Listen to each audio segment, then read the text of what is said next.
Hey everyone, this is your read aloud for Monday, April 13th, chapters 5 and 6 of The Absent Author. Chapter 5. Back on Main Street, Dink adjusted his backpack and led the way to the Shangri-La Hotel. Maureen Higgins said she dropped him off at the hotel last night, he told the others, so that's our next stop. What if she didn't? Josh asked, catching up to Dink. What do you mean? I mean, maybe Maureen Higgins wasn't telling the truth. Maybe she kidnapped him. And she's hiding him in her lunchbox, Ruth Rose said. Very funny, Ruth Rose, Josh said. Maureen Higgins said she drove Wallace to the hotel. But what if she drove him somewhere else? You could be right, Dink said. That's why we're going to the hotel. With Dink in the lead, the four approached the check-in counter at the hotel lobby. Excuse me, Dink said to the man behind the counter. May we help you? He was the saddest-looking man Dink had ever seen. He had thin black hair and droopy eyebrows. His skinny mustache looked like a sleeping centipede. A name tag on his suit coat said, Mr. Linkletter. We're looking for someone. Mr. Linkletter stared at Dink. He's supposed to be staying in this hotel, Josh said.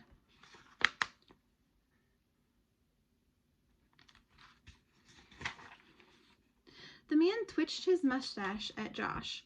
His name is Wallace, Dink explained. Can you tell us if he checked in last night? Mr. Linkletter patted his mustache. Young sir, if we had such a guest, we wouldn't give out any information. We have rules at the Shangri-La, he added in a deep, sad voice. But he's missing, Ruth Rose said. He was supposed to be at the Book Nook this morning, and he never showed up. Dink pulled out the itinerary. See, he was coming here from the airport. The taxi driver said she saw him walk into this lobby. And he's famous, Ruth Rose said. She placed her book on the counter in front of Mr. Linkletter. He wrote this. Signed, Mr. Linkletter looked down at Ruth Rose. We are quite aware of who Mr. Wallace is, young miss. Mr. Linkletter turned his sad eyes back on Dink. He flipped through the hotel register, glanced at it, then quickly shut the book. Yes, Mr. Wallace checked in, he said. He arrived at 8:05. He did? What happened after that? Dink asked. Mr. Linkletter pointed toward a bank of elevators. He went to his room. We offered to have his suitcase carried, but he preferred to do it himself. Have you seen Mr. Wallace yet today? Mavis asked. No, madam, I haven't seen him. Mr. Wallace is still in his room. Still in his room? Suddenly, Dink felt relieved. He felt a little foolish, too. There's another key at the top that says Shangri-La Hotel. Wallace hadn't been kidnapped after all. He was probably in his room right now.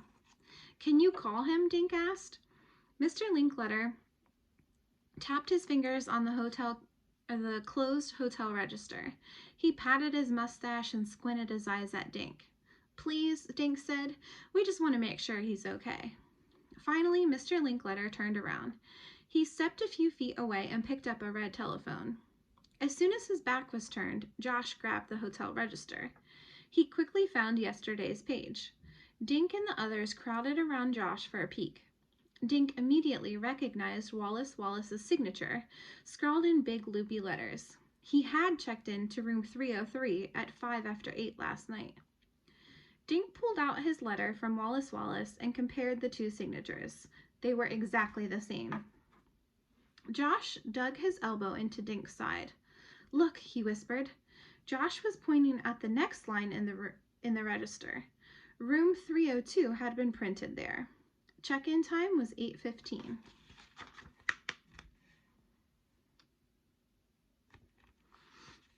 Someone else checked in right after Wallace, Ruth Rose whispered. But the signature is all smudged, Dink said. I can't read the name. When Mr. Linkletter hung up the phone, Josh shoved the register away. As Mr. Linkletter turned back around, Dink shut the register. He looked up innocently. Is he in his room? Dink asked.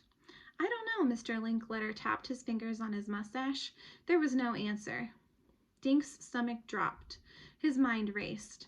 If Wallace had checked into his room last night, why hadn't he shown up at the Book Nook today?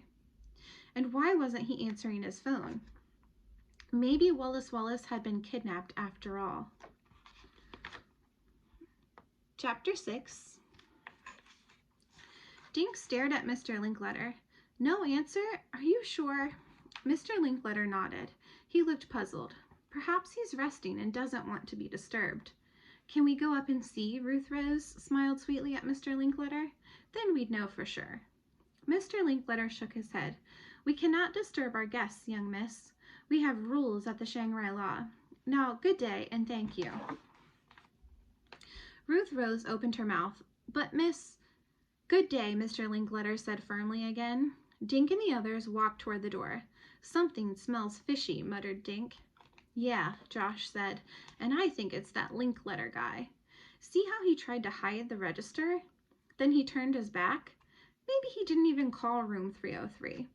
Maybe he was warning his partners in crime. What are you suggesting, Josh? Mavis asked.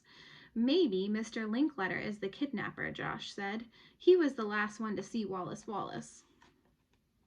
A man wearing a red cap tapped Dink on the shoulder. Excuse me, but I overheard you talking to my boss, Mr. Linkletter. Maybe I can help you find Wallace Wallace. My kids love his books. Great, Dink said. Can you get us into his room? The man shook his head. No, but I know the maid who cleaned the third-floor rooms this morning. Maybe she noticed something. With his back to Mr. Linkletter, the man scribbled a few words on a pad and handed the page to Dink. Good luck, the man whispered, and hurried away. What do you write? Josh asked. Outside, Dink said. They all shoved through the revolving door. In front of the hotel, Dink looked at the piece of paper. The maid's name is Olivia Nugent. She lives at the Acorn Apartments, number 4.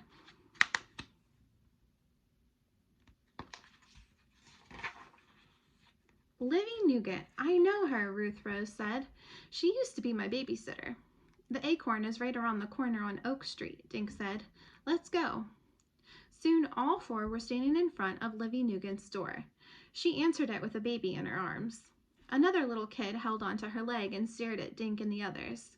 He had peanut butter all over his face and in his hair. Hi, the boy's mother said. I'm not buying any cookies, and I already get the Green Lawn Gazette. She was wearing a man's blue shirt and jeans. Her brown hair stuck out from under a Yankees baseball cap. Livy, it's me, Ruth Rose said. Olivia stared at Ruth Rose, then broke into a grin. Ruth Rose, you're so big. What are you up to these days? A man at the hotel gave us your name. What man? He was sort of old, wearing a red cap, Dink said. Livy chuckled. Freddie old? He's only 30. So why did he send you to see me? He told us you cleaned the rooms on the 3rd floor this morning, Dink said. Did you clean room 303? Livy Nugent shifted the baby to her other arm. Randy, please stop pulling on Mommy's leg. Why don't you go finish your lunch? Randy ran back into the apartment. No, Livy told Dink. Nobody slept in that room. The bed was still made this morning. The towels were still clean and dry. I remember because there were 2 rooms in a row that I didn't have to clean. 303 and 302. Room 302 had a do not disturb sign hanging on the doorknob. So I came home early, paid off the babysitter, and made our lunches.